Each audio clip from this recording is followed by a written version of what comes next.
अस्सलाम वालेकुम students. Lecture number 14 आज आपका जो हम पढ़ेंगे बेटा chapter essentials of chemical analysis हमने स्टार्ट किया हुआ था, ठीक है। उसमें हमने एप्लीकेशंस पढ़ी थी कि हमारे पास लॉ ऑफ मैथ सेक्शन की एप्लीकेशंस क्या हैं। एक एप्लीकेशन हम पढ़ चुके थे, सेकंड में जो है वो सॉल्युबिलिटी का जिक्र था। तो सॉल्युबिलिटी से हम रिलेट करेंगे कि सेकंड एप्लीकेशन जैसे थी कि सॉल्युबिलिटी जो है, जो थोड़े से लेस या स्पेरिंगली सॉल्युबल जो सॉल्ट्स होते हैं या सल्यूट होते हैं, उनकी सॉल्युबिलिटी पे कैसे जो हम स्टडी कर सकते हैं लॉ ऑफ मैथ सेक्शन से, ठीक है। तो इससे पहले बेटा यहाँ पर पहले सॉल्युबिलिटी पे जो है वो इफ़ेक्ट ऑफ प्रेशर है। कल हमने सॉल्युबिलिटी के बारे में पढ़ लिया था, प्रेशर का क्या इफ़ेक्ट है सॉल्युबिलिटी पे। तो बेटा प्रेशर का ये इफ़ेक्ट है कि जो आपके पास लिक्विड्स या सॉलिड्स हैं, आपको पता है ना सॉल्यूट जो है वो सॉलिड भी हो सकता है, लिक्विड भी हो सकता है और गैस भी हो सकता है, ठीक है। आपने फर्स्ट ईयर में 9th चैप्टर पढ़ा था, gas in liquid, gas in solid, solid in solid, ठीक है, वो जो सॉल्यूशन वाला चैप्टर था। तो जो बेटा अगर तो आपके पास जो लिक्विड और सॉलिड जो सॉल्यूट्स होते हैं उनके ऊपर प्रेशर का ज़्यादा इफ़ेक्ट नहीं होता, ठीक है। इसलिए नहीं होता क्योंकि प्रेशर उनके अंदर फोर्सेस ऑफ अट्रैक्शन को कम या ज़्यादा नहीं कर सकता, ठीक है। तो ये आपको पता है, आपने वैसे भी पढ़ा है कि लिक्विड्स और सॉलिड्स पे प्रेशर का इफ़ेक्ट कम होता है। लेकिन अगर बात करें गैसेस की, तो अगर गैसेस एज अ सॉल्यूट हैं तो उनके ऊपर प्रेशर का इफ़ेक्ट होता है। और क्या इफ़ेक्ट होता है ये पहले उन्होंने यही बताया हुआ है, ठीक है, कि जनरली जो है वो लिक्विड्स और सॉलिड्स में नहीं होता। The quantitative effect of change in pressure on the solubility of a gas can be predicted from Le Chatelier's principle. Le Chatelier principle आपको याद होगा, कोई भी आप अगर इफ़ेक्ट अप्लाई करने की कोशिश करेंगे तो सिस्टम उसको नलीफाई करने की कोशिश करेगा, ठीक है। ये है ली शैटलर प्रिंसिपल। वो कह रहे हैं कि जी आप जस्ट इमेजिन कि आपने एक गैस ली हुई है, हम यहाँ पर इमेजिन करते हैं जी कार्बन डाइऑक्साइड की गैस है, ठीक है। कार्बन डाइऑक्साइड की गैस और कार्बन डाइऑक्साइड अपनी एक्वस फॉर्म में एक हमने कंटेनर में ले लिया है, ठीक है। ये मैं आपको यहाँ से बता देती हूँ, ठीक है। लेट्स सपोज़ ये आपके पास एक कंटेनर है, एक जो है वो जिसको आपने इनक्लोज़ किया हुआ है एक पिस्टन से, ठीक है। पिस्टन एडजस्टेबल है, ऊपर या नीचे हो सकता है। ज़ाहिर है आपको पता है पिस्टन अगर जो है वो हम मूवेबल पिस्टन है, अगर मूव करवाएंगे तो प्रेशर जो है वो बढ़ेगा, ठीक है। बेटा यहाँ पे आपके पास जो कार्बन डाइऑक्साइड की गैस है वो हमने एक्वस, उसके जो एक्वस सोल्यूशन है वो लिया हुआ है, और ये जो डॉट्स हैं ये उसकी गैशियस फॉर्म है, ठीक है। जब हमने प्रेशर बढ़ाया, ज़ाहिर है पिस्टन को, ये देखें पिस्टन को हमने नीचे किया तो ज़ाहिर है प्रेशर बढ़ गया। तो बेटा जब ये प्रेशर बढ़ेगा तो आपको पता है कार्बन डाइऑक्साइड की जो गैस है उसका पार्शियल प्रेशर यहाँ पर क्या हो जाएगा, बढ़ जाएगा, ठीक है। जब आप प्रेशर, ओवरऑल प्रेशर बढ़ाएंगे ऊपर से, तो कार्बन डाइऑक्साइड गैस जो है उसका पार्शियल प्रेशर यहाँ पे क्या हो जाएगा, बढ़ जाएगा। आपने Dalton's law of partial pressure भी पढ़ा हुआ है, ठीक है।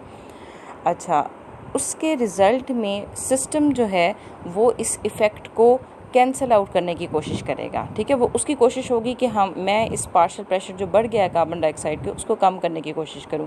तो वो कैसे होगा, कार्बन डाइऑक्साइड के जो यहाँ पर मॉलिक्यूल्स हैं वो जाकर सॉल्युबल होना शुरू हो जाएंगे कार्बन डाइऑक्साइड के एक्वस सॉल्यूशन में।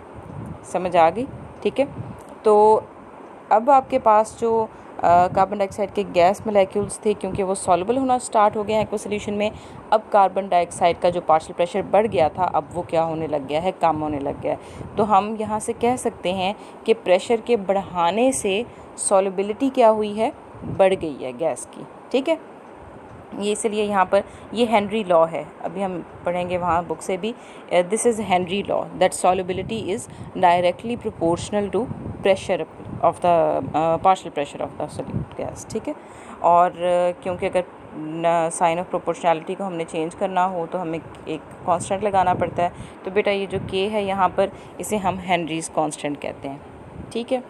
चलें अब यहाँ से भी पढ़ लेते हैं। ये आपके पास कार्बन डाइऑक्साइड उन्होंने दी हुई है गैस, और एक्वस जो उसकी स्टेट है उस कंटेनर में जब वो इक्विलिब्रियम पे है तो फिर क्या होगा, अब मज़ीद अगर आपने पिस्टन को डाउन किया है तो फिर आपके जो पार्शियल प्रेशर है कार्बन डाइऑक्साइड की गैस का वो बढ़ने लग जाएगा। ले शटल प्रिंसिपल की वजह से वो उसको नलीफाई करने की कोशिश करेगी और उसके रिज़ल्ट में जो कार्बन डाइऑक्साइड की गैस है वो डिज़ोल्व होना स्टार्ट हो जाएगी एक्वस सोल्यूशन में।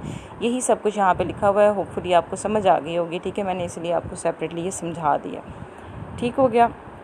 उसके बाद हेनरीज़ लॉ है। हेनरीज़ लॉ यही है कि ये भी ऊपर कार्बन डाइऑक्साइड की जो हम बात कर रहे थे, ये प्रेशर के इफेक्ट में ही आता है हेनरीज़ लॉ, ठीक है।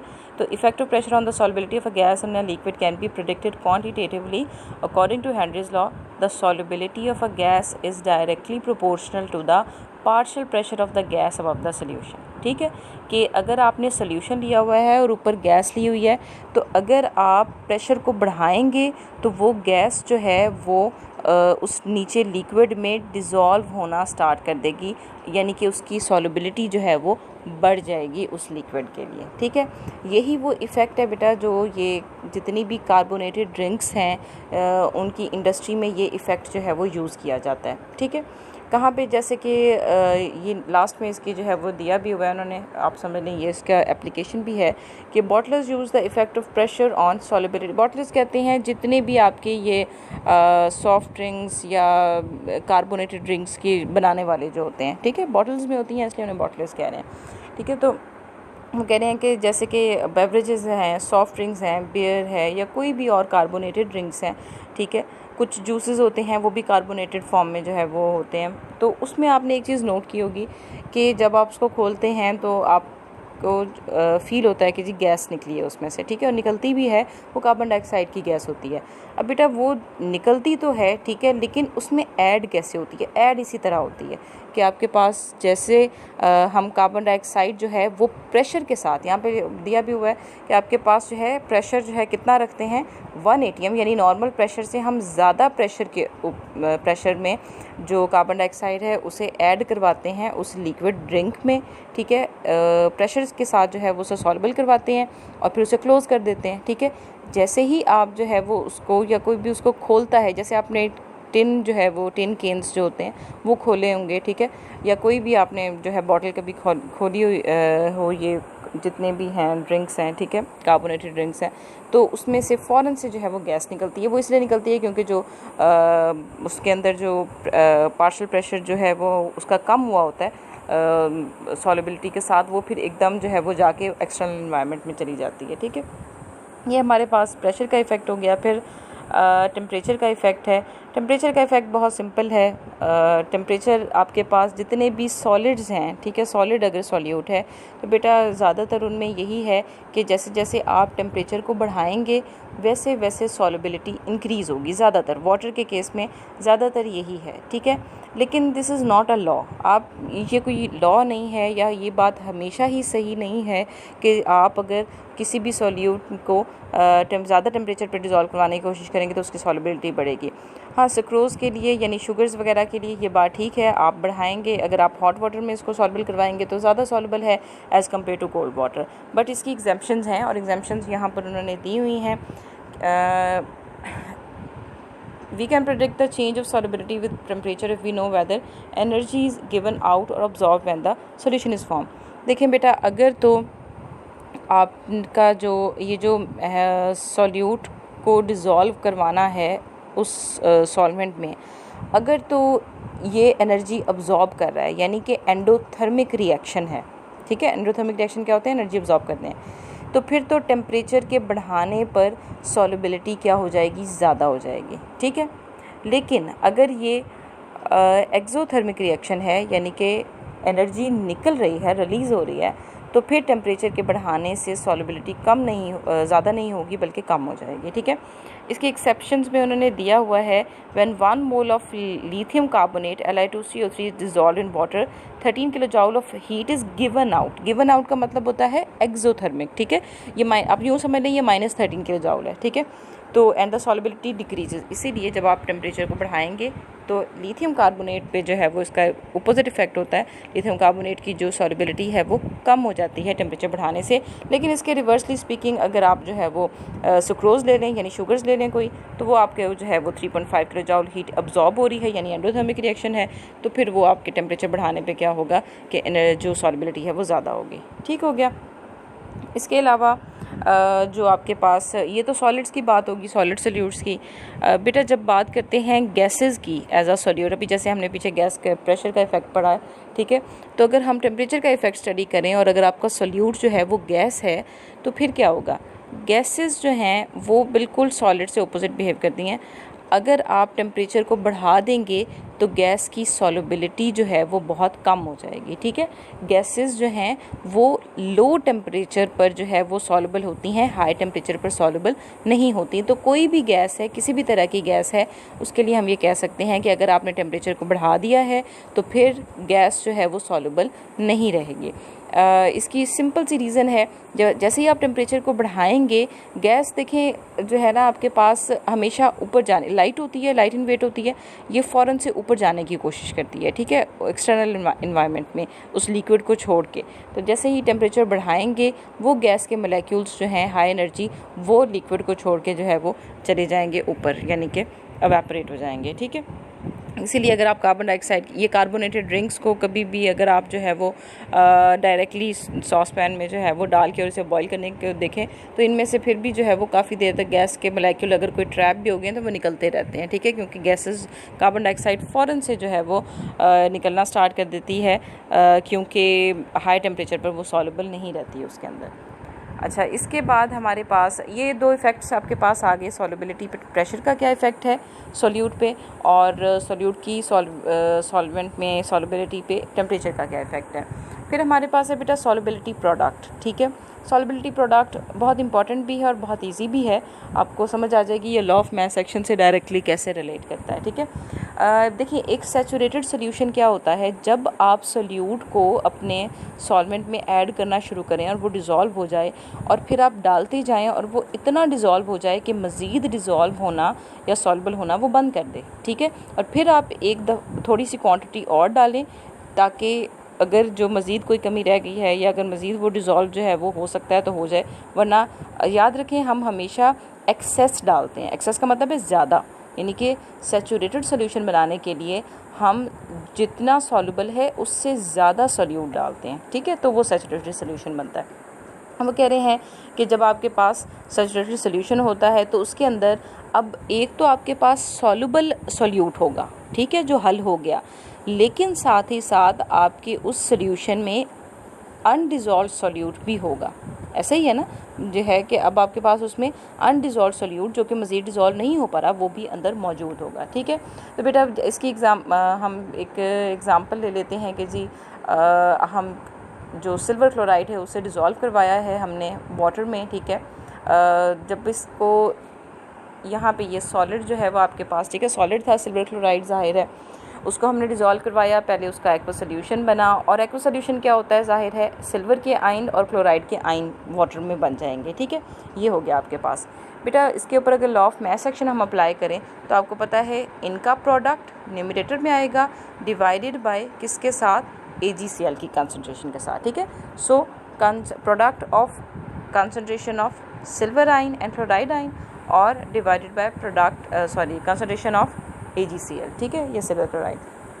अब क्योंकि ये हेट्रोजीनियस इक्विलिब्रिया है, हेट्रोजीनियस इक्विलिब्रिया वो होता है जहाँ पर फेज़ चेंज हो रहा हो। ठीक है, फेज़ चेंज हो जाए जहाँ पे, यानी सॉलिड से लिक्विड हो जाए, लिक्विड से गैस हो जाए, इस तरह कोई भी फेज़ चेंज हो। ठीक है, तो बेटा यहाँ पे देखें हमारा जो सोल्यूट था वो सॉलिड था, और अब वो जो सोल्यूशन है या सॉल्वेंट जो था वो क्या था, एक्वस है, यानी लिक्विड है। तो यहाँ पे फेज़ चेंज हुआ है, इसलिए ये हेट्रोजीनियस इक्विलिब्रिया है।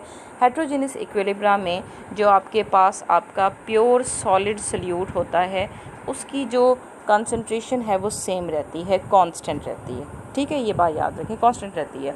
तो अगर हम यहाँ से देखें तो Kc जो है ये AgCl तो क्या हो गया, ये कांस्टेंट हो गया, इसको हम इस साइड पे ले जाएं। ठीक है, तो Kc इंटू AgCl हो जाएगा। ठीक है, ये मैंने यहाँ पे किया भी हुआ है, मैं दिखा देती हूँ।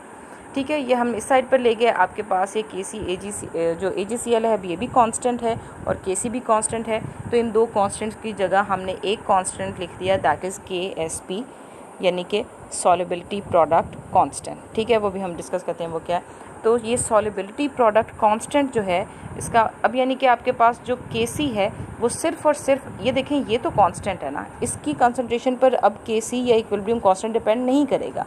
किस पर डिपेंड करेगा, यानी इक्विलिब्रियम कांस्टेंट डिपेंड करेगा इस आयन की कंसंट्रेशन पर और इस आयन की कंसंट्रेशन पर। ठीक है, AgCl पर डिपेंड नहीं करेगा क्योंकि उसकी कंसंट्रेशन क्या है, कांस्टेंट है। कांस्टेंट्स पर डिपेंड नहीं करते होते। ठीक है, अच्छा उसके बाद आपके ये हमने इसको KSP कह दिया। ठीक है, तो KSP किसके इक्वल हो जाएगा, concentration of silver ion into concentration of chloride ion. ठीक है, दोबारा यहाँ से देख लें। अब आपके पास because the equilibrium expression expresses the degree to which the solid is soluble in water, the equilibrium constant is called solubility product constant. क्योंकि इक्विलिब्रियम पे आके हमें ये पता चल जाता है कि आपका सोल्यूट कितना सॉल्युबल है सॉल्वेंट में या वाटर में। अगर वाटर हमने सॉल्वेंट लिया हुआ है तो बेटा इसी वजह से हम इस इक्विलिब्रियम कांस्टेंट को क्या कह देंगे, सॉल्युबिलिटी प्रोडक्ट कांस्टेंट। और सॉल्युबिलिटी प्रोडक्ट कांस्टेंट कहने के बजाय हम इसको सिंपल सॉल्युबिलिटी प्रोडक्ट भी कह देते होते हैं। ठीक है, इसे KSP से भी डिनोट करते होते हैं। अब इसको KSP की आगे आप डेफिनेशन भी जो है वो देख सकते हैं।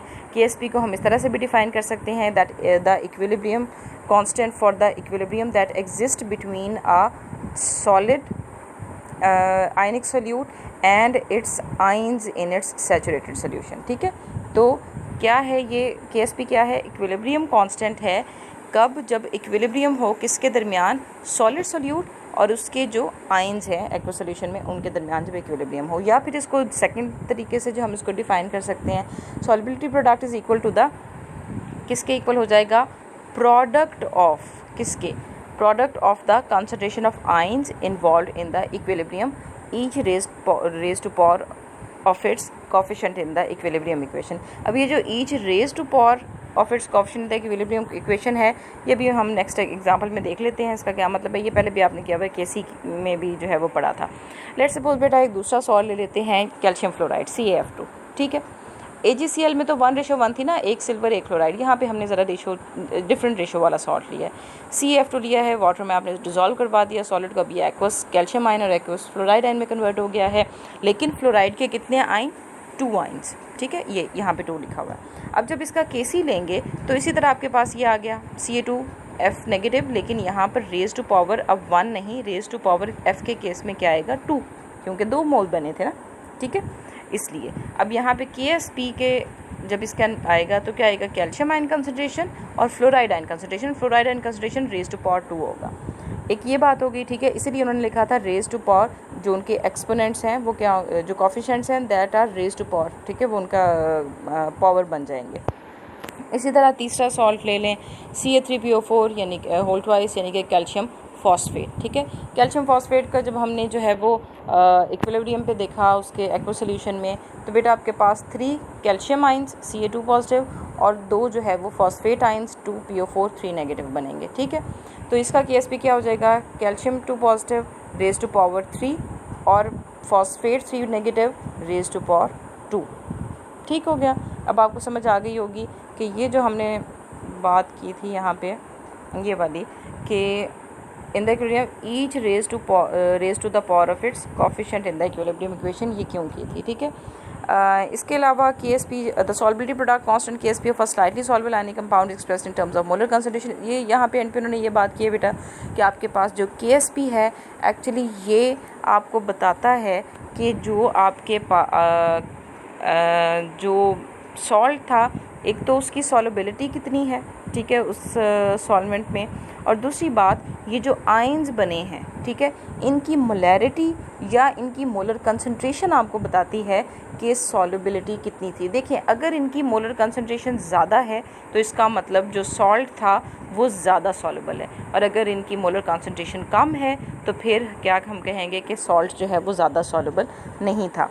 तो ये हमारे पास जो है वो सॉल्युबिलिटी प्रोडक्ट होता है। यहाँ तक आज कर लीजिएगा, और कोई क्वेश्चन हो तो मुझसे पूछ लीजिएगा। अल्लाह हाफ़िज़।